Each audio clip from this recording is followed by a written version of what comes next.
მოგესალმებით მეგობრებო, ეს არის YouTube არხის საფეხბურთო ნიუსები. დღეს თქვენ ვიდეოში იხილავთ სატრანსფერო სიახლეებსა და საინტერესო მოვლენებს ფეხბურთში. ჩვენ სატრანსფერო ფანჯარას გიორგი მიქაუტაძე გახსნის. მესის ქართველი ფეხბურთელი გიორგი მიქაუტაძე კარიერას აიაქსში გააგრძელებს. ამ საკითხთან დაკავშირებით გალენიალმა ფრანგულმა გამოცემამ ლექვიემ სტატია გამოაქვეყნა და ტრანსფერის დეტალების შესახებ დაწერა. ლექვიემის ინფორმაციით გასულ კვირაში მიქაუტაძეს დაყოლება რენმა, ლიონმა, ტოტენჰემმა და ტოპ იტალიურმა კლუბმა სცადეს. მაგრამ ქართველი ფეხბურთელისგან უარი მიიღეს. აიაქსის სპორტულ დირექტორთან სვენთან გამართული დიალოგის შემდეგ მიქაუტაძე მხოლოდ ამსტერდამულ კლუბის ვარიანტს განიხილავდა.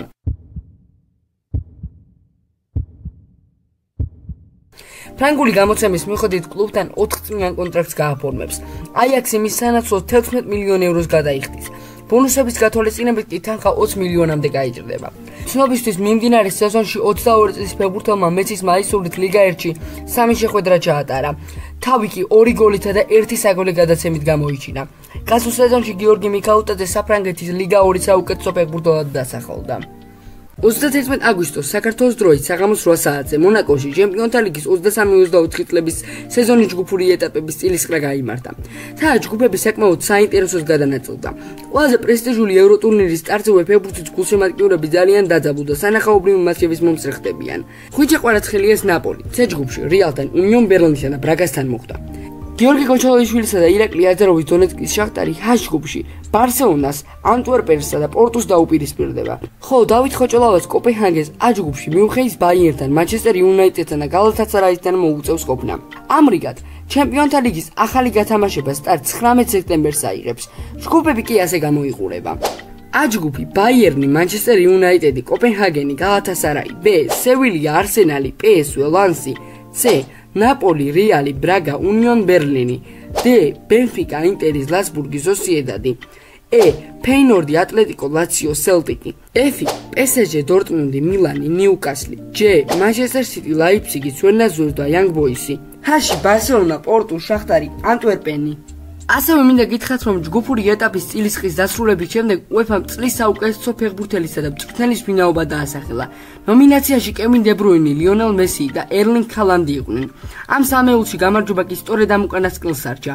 ნორვეგიელი თავდამსხმელი კარიერაში ამ ჯილდოს პირველად დაეუფლა. მწვრთნელებს შორის კი ტიტულს მანჩესტერ სიტის თავკაცი პეპ გვარდიოლა დაეუფლა. მეგობრებო, სანამ ვიდეოს გავაგრძელებდეთ, მინდა გთხოვთ, რომ დაალაიქოთ ვიდეო, გამოიწვიოთ არხი და გააქტიუროთ ძალისხმელა კი, რათა არ გამოგჩნდეთ ჩვენი ვიდეოები. ჩვენი შემდეგი ნიუსი ანსუ ფატის შეეხება. ბარსელონამ ახალგაზრდა ესპანელის ანსუ ფატის გასხვისების გადაწყვეტილება მიიღო. ფატის მიმართ ინტერესი იტალიურ ტოპ კლუბს ტოტენჰემსა და ბრაიტონს ჰქონდა. თუმცა ოფიციალურად შეგვიძლია ვთქვათ, რომ ესპანელის გაფორმების საკითხზე ბრაიტონი ყველაზე სწრაფი აღმოჩნდა. იქ ბრაიტონში ერთწლიანი იჯარით ითამაშებს, მაგრამ მათ ფატის გამოსყიდის უფლება არ ექნებათ და ფეხბურთელი კონტრაქტის ამოწურვის შემდეგ ბარსაში აუცილებლად დაბრუნდება. თუ ესპანურ მედიას დაუჯერებთ, ბარსელონას სურს, რომ ანსუს ხელფასის უმეტესი ნაწილი ინგლისელებმა დაფარონ, რადგან ამით ესპანელების ფინანსური მდგომარეობა გაუმჯობესდება. როგორც მუნდო დეპორტივო იტყობინება, ეს ჯოუ კანსელუს ტრანსფერში გარდამტეხ როლს შეიტანს. ჩვენი შემდეგი ნიუსი რომელო ლუკაკუს შეეხება. ოფიციალურად რომელო ლუკაკუ რომას ფეხბურთელია. იტალიური მედიის ცნობით ბელგიელი ჟოზე მოურინიოსთან სატელეფონო საუბრის შემდეგ რომაში თამაშის იდეით ძალიან მოხიბლულია და რომაელებს იჯარის სახით შეუერთდა. თუმცა გუნდს ბელგიელი ფეხბურთელის გამოსყიდის უფლება არ ექნება. ლუკაკუ ხელფასის სახით 8 მილიონს მიიღებს, ხოლო ლუკაკუს მესაკუთრე გუნდი ლონდონის შელსი 5 მილიონს. ჩვენი შემდეგი ნიუსი საქართველოს ნაკრებს შეეხება. საქართველოს ეროვნული საფეხბურთო ნაკრები 4 სექტემბერს ევრო 2024 წლის საკვალიფიკაციო ეტაპის მატჩებისთვის მზადებას იწყებს. ვილი სანიოლის გუნდი 8 სექტემბერს თბილისში ესპანეთის ნაკრებს აუპირისპირდება. 12 სექტემბერს საქართველოს ნაკრები ნორვეგიის წინააღმდეგ ოსლოში ითამაშებს. ვილი სანიოლის განაცხადში 2 დებიუტანტია. ესპანური ლევანტეს პოზიციით ნახევარმცველი 24 წლის გიორგი კოჩორაშვილი და დინამო თბილისის 22 წლის მცველი სანდრო კაანდაძე. საქართველოს ნაკრები უახლოესი 2 მატჩისთვის 23 ფეხბურთელის შემადგენლობით მოემზადა. განაცხადი კი შემდეგნაირია: მეკარე გიორგი ლორია, გიორგი მამარდაშვილი, ლუკა გუგეშაშვილი, დაცვა გურამ კაშია, ლაშა დვალი, სოლომონ კვირკველია, ირაკლი აზაროვი, გიორგი კოჩალოიშვილი, ვლადიმერ მამუჩაშვილი, სანდრო კაანდაძე და საბა საზანოვი.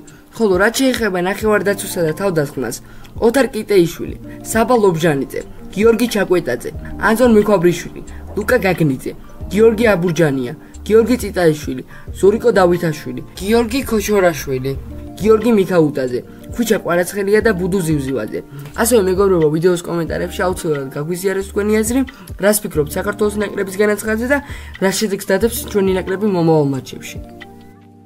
მეგობრებო, დღეისათვის სულ ეს იყო, იმედია მოგეწონათ, თუ მოგეწონათ არ დაგავიწყდეთ და ლაიქოთ ვიდეო, გამოიწეროთ არხი და გამოყვეთ TikTok-ზე.